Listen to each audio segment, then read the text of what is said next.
Hello, I'm Dr. Daniel Griffin. And I'm Dixon DePommier. And today we're going to be discussing abdominal pain. Ha.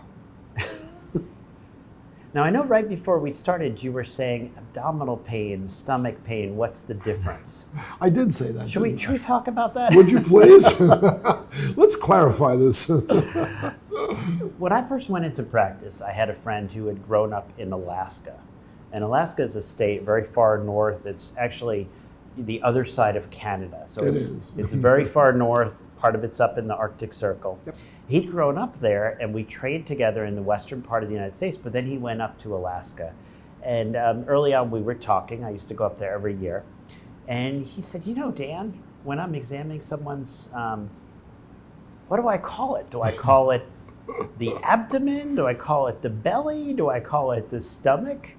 And I realized that there's often a disconnect between the language that you're taught in your medical training and the language that people use. That's exactly right. And so when someone says, I have my stomach hurts, my belly hurts, not a lot of people come in and say, I have abdominal pain. No. Right? They don't. They do not say that. That's a generalized term, I think. So it becomes important for us to understand. And some of the patients we might be seeing don't use English as their first language. Right. So it may be a term in another language. And our job as a clinician is to try to understand what is really bothering them, what it is that they're trying to communicate. Sure. And we use the word abdominal pain, but they may use the term belly or stomach. You could be even more precise and say epigastric. And when you say epigastric, I always think of the stomach. Okay. But if that you don't might not be good, though. If you don't say epigastric, my whole theory about where that is off. You've got so much small and large intestine that it's hard to know where the pain is referring from to know what to call it. That's basically it.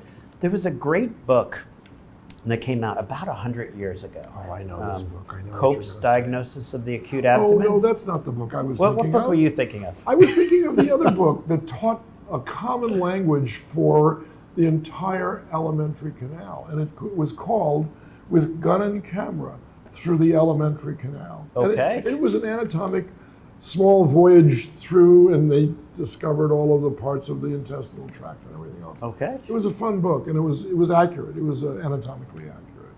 I'm sorry. No. It just, that's perfect. That shows you the disconnect between the MD and the non-MD. When you say a great book 100 years ago about abdominal pain, of course it's Cope's Diagnosis. Isn't that what we all read? Right. I still actually have it. It's a wonderful book. I recommend it. But it serves to orient us to what is where in this particular part of the body. And when we say epigastric, a lot of times we break the belly, the abdomen, down into quadrants. Okay. So we'll have a right upper quadrant, a right lower quadrant, a left upper quadrant. I like it.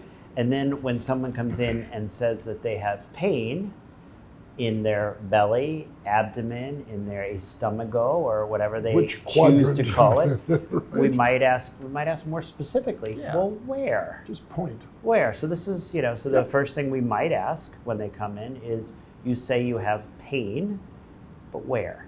Exactly. And this is, so we ask where. What would be the next question about where? Might be when.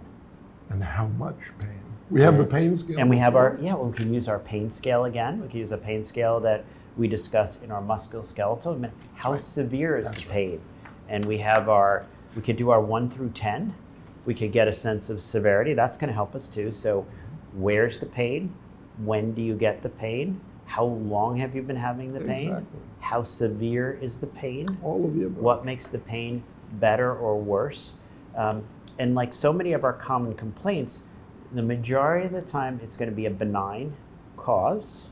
Okay. But we want to be careful that we recognize those times that require surgical interventions. Sure. Those times where it is much more serious and life-threatening. Exactly. And so those questions are going to help us a bit. Right. There's a whole spectrum of specific diseases that fall under this umbrella. Absolutely. And our goal in this section is to to move those out so we address them independently, and then to leave ourselves just with what are benign cases of abdominal pain where we can focus on symptoms and comfort, but make sure that if they have a helminth infection, an intestinal parasite, that we pull that out and treat that accordingly. Right. If they have an obstruction, that we pull that out. Sure. If they have an abscess or intra-abdominal infection, that we address that. Gastritis or reflux. With or without diarrhea? With or without diarrhea. Because we've already covered that too. So there should be a broad, Sure. we start off with a very broad list of possibilities, what Yep. people call a differential diagnosis list. That's right. And our goal is to get rid of all the life-threatening and worrisome things. And then so we're left with maybe people who are having intestinal spasms or Yeah. constipation Yeah. or something benign that we might want to help them out with. Exactly. So abdominal pain, should we use you as the guinea pig in this? So have you ever had belly pain? What words do you use when your stomach or your abdomen or your belly hurts? Lower or upper GI is what I use. Interesting. Well, because I used to work on a parasite that infects the small intestine, so So you started to make that. Yeah, for myself. I mean, but I Yeah. wouldn't describe that to a physician at all. I would just say that usually the major chief complaint would be diarrhea, Okay. with or without pain. Okay. Sometimes some events, without getting too personal on this level, Okay. acute constipation. Actually, I'm glad you brought that up. That was helpful. Because the act of defecation is something that virtually every human has to undergo at least once a day, sometimes twice. I say in New York City, sometimes we go 3 or 4 times. Why? Because we're good at it. that I used to lighten up the class that way, but what if you don't go? What if you took a long trip, like say, for instance, a transatlantic trip, which I'm prone to do sometimes, and the air in the airplane is very, very dry, and you tend to respirate and lose fluids. And when you do that, of course, the fluids are absorbed in your large intestine, and now you're not absorbing them, you're respiring them, so that the stool that you've produced is concentrated, and it tends to build up. And now you start angsting over when is the next time I will defecate.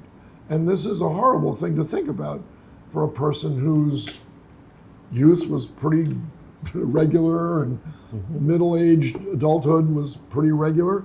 But as you start to get older and older, that becomes a primary focus of normality.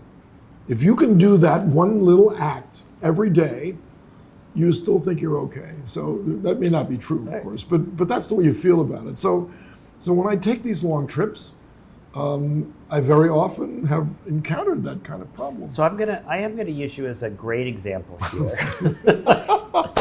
I'm finally discerning my purpose and it's in going to life. be a wonderful cultural example. We often forget that we live within a culture. We do. We think, oh, when I go somewhere, they have these ideas. But a couple of things I'll say. So we've already hopefully moved past where we're no longer worried. The person does not have warning signs, so they don't have a fever, or they haven't lost weight. There's no blood in the stool. No. And now we feel like this is one of our benign issues, and constipation is one of the major causes. And as you bring up, dehydration. Yeah. Can be a cause of constipation. It's true. Lack of movement. You're sitting there in your airplane, not moving around. So dehydration, lack of activity, these can lead to constipation. And you're eating, by the way. But let me ask you to start off, how often should you be having a bowel movement per day, per week? Trip. A normal. Just what do you consider? What is the normal? For me, what is normal? Well, not for you. What is normal? I don't think you can define it like that. So what is the normal range for the human population? We talked about temperature, right? We No said there's a idea. range. I can only speak for myself and my wife. And Don't speak for your wife. She might listen to these. No, we have different rhythms. I'm a 1-a-day person. Okay. And usually it's in the morning, but sometimes it's in the afternoon. But usually it's in the morning. So the reason I bring this up is I want to actually give people ranges. Just like fever, normal number of bowel movements, it depends, right? It does. It depends on a couple things. So one, it depends on your diet. Right. Strict vegetarians, they go to the bathroom less often. Do they? Meat eaters go to the bathroom more often. Really? And the amount of protein, and particularly animal proteins, in your diet affects your frequency of bowel movements. Oh, interesting. And so it can range from a certain vegetarian on a low-calorie diet once a week up to 3 times a day. That's the normal bell curve. 90% of the population will go between once a week and 3 times a day. Right. Now, there's an interesting thing about, I'll say the United States, the culture of the United States.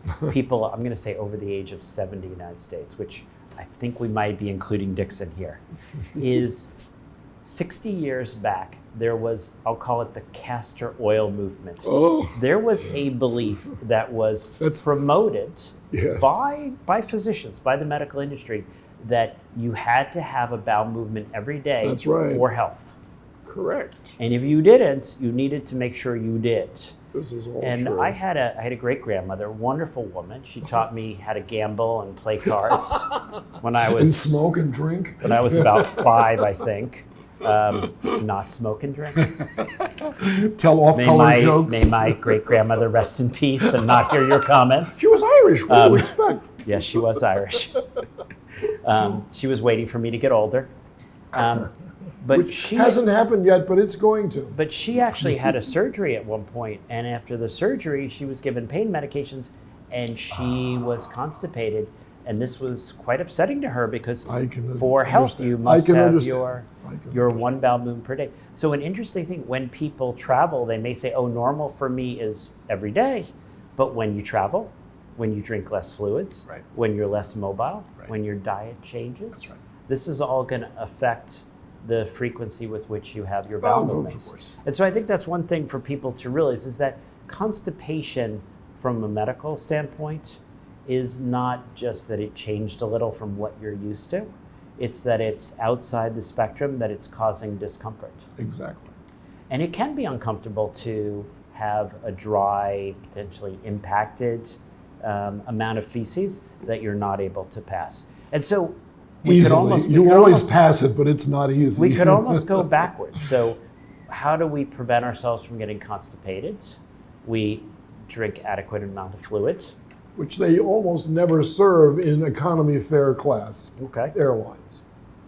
In business class or first class, they'll ply you with bottles of champagne and as much water as you ever want to drink. But the regular passengers don't get that advert. So for most of you not traveling, with Dixon on your airplanes across the Atlantic, adequate hydration. Or Pacific. Yeah, adequate hydration is a great way of preventing. Absolutely. You have to ask for it, though. You have to ask for it. Well, forget about airplanes, just in life. Oh, okay, fine. Just in life, most of our life will be spent not on airplanes. This is good. You want to make sure you stay hydrated. Yep. And a lot of people in the world do not drink enough water. Right? They might drink their coffee, they might have their champagne, I guess that's right. What you're drinking sometimes. But they're not drinking enough water, they're not staying hydrated, so that's important. The next is mobility. Yes. You want to stay active. You can't just sit there.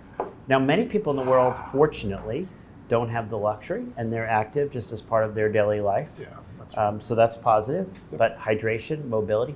The next is diet. And your diet is going to actually affect your bowel movements. Vegetarian diets have certain benefits. If you're going 3 times a day, you may be a very protein-rich. You're New Yorkers, I guess. Why do we do it 3 times a day? Because we eat too much meat, maybe? Because we're good at it. No. But what about one of the first things I often hear people say, oh, what I do to keep myself regular is there's a certain fruit that I like to eat to keep myself regular. Have we had that? Dried plums. So prunes. Are prunes a good idea? Well, I know that you're going to say no because I've already had this conversation with you, but I still like them. I'm sorry. I like how they taste, actually. What about apricots? So this is why I'm going to talk about prunes, because the way prunes work, and they do work, is they're an irritant laxative. And the way they work is by irritating the colon. And that's not a great way to make your bowels move, is by irritating the colon. Because over time, irritant laxatives can actually do damage to the colon. People can become laxative abusers, laxative dependents. Gotcha. And so we want to be careful. We Gotcha. want to avoid those. There are certain osmotic laxatives. If you're very careful in a slow introduction of fiber, then that can be helpful. If you throw fiber at a constipated person, they're going to become more constipated. You're not going to make things better. This is true. This is true. So the idea is to get here early and give this as advice before someone becomes constipated. Right. If, for instance, they're having spasms, which often happen, then sometimes we'll actually recommend dicyclamine, which is an antispasmodic, or hyoscyamin. These are things that are going to actually relax when someone has just, we'll call it benign intestinal spasms. Huh. So there are definitely a lot of symptomatic things we can do, but the biggest one is going to be fluid, diet adjustment, and mobility. All of the above on an airplane are almost impossible. It's tough doing laps up and down the aisle on an airplane. So. Yeah, and you will notice when you travel, and perhaps this will be not just for patients, but for clinicians traveling to areas to provide care, is they might be on that airplane. That's right, exactly right. And so Well, think of ways, maybe you're going to bring an empty bottle that you can fill once you're through security. Yeah. So when you get there, you're not there having all these benign intestinal spasms, constipation, bloating, and other issues. Yeah, no, I got it. Good advice. Good advice. All right, well, thank you for joining us, and hopefully you won't be suffering these common complaints. See you on the next trip. Okay.